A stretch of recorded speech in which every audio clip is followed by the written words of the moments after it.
Mirë se vini në kanalin tonë Fuqia e Trurit. Sot do të flasim për një temë shumë interesante dhe të rëndësishme, përfitimet psiqike të Ramazanit. Ramazani njihet kryesisht si një periudhë adhurimi dhe përmirësimi shpirtëror. Ai gjithashtu sjell një sër përfitimesh të jashtëzakonshme për shëndetin tonë mendor dhe emocional. Le të zbulojmë së bashku se si ky muaj i shenjtë mund të ndikojë pozitivisht në mendjen tonë. Ulja e stresit dhe anksiozës. Agjerimi gjatë Ramazanit jo vetëm që rregullon trupin ton fizikisht, por gjithashtu shqetëson mendjen. Kur agjerojmë, trupi prodhon më pak kortizol, hormoni kryesor i stresit. Kjo na ndihmon të ndihemi më të qetë dhe më të balancuar emocionalisht. Përveç kësaj, ritualet e Ramazanit, si lutjet e shpeshta, leximi i Kuranit dhe meditimi, veprojnë si teknika të fuqishme të qetësimit mendor. Ky kombinim i disiplinës shpirtërore dhe pushimit të trupit redukton ndjeshëm nivelin e ankthit dhe stresit. Forcimi i vetkontrollit dhe disiplinës.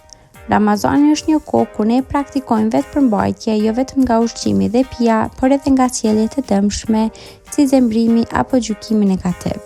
Kjo praktik forcon pjesën e trurit të quajtur korteksi prefrontal, që është përgjegjëse për vendimarrjen dhe vetkontrollin. Në këtë mënyrë, agjerimi ndihmon të zhvillojë më shumë durim, qetësi dhe aftësi për të përballuar situatat e vështira. Përmirësimi i fokusit dhe qartësisë mendore. Kur agjerojmë, trupi përdor më pak energji për tretjen e ushqimit, duke e orientuar atë energji drejt funksioneve të tjera vitale, përfshirë trurin. Kjo sjell një ndjesi të shtuar të qartësisë mendore, fokusit dhe vigjilencës. Shkencëtërisht është vërtetuar se agjerimi rrit prodhimin e proteinave, të cilat ndihmojnë në përmirësimin e kujtesës dhe redukton rrezikun e çrregullimeve mendore si depresioni dhe Alzheimeri. Zhvillimi i ndjenjave pozitive dhe empatisë. Gjatë Ramazanit, njerëzit janë më të prirur të mendojnë për të tjerët, të ndihmojnë ata që kanë nevojë dhe të forcojnë lidhje shoqërore. Kjo sjell një ndjenjë të thellë lumturie dhe kënaqësie të brendshme. Ndihma ndaj të tjerëve dhe aktet e bamirësisë rrisin prodhimin e hormoneve si oksitocina, e njohur ndryshe si hormoni i dashurisë, duke na bërë të ndjehemi më të afërt me njerëzit përreth nesh. Balancimi emocional dhe stabiliteti shpirtëror.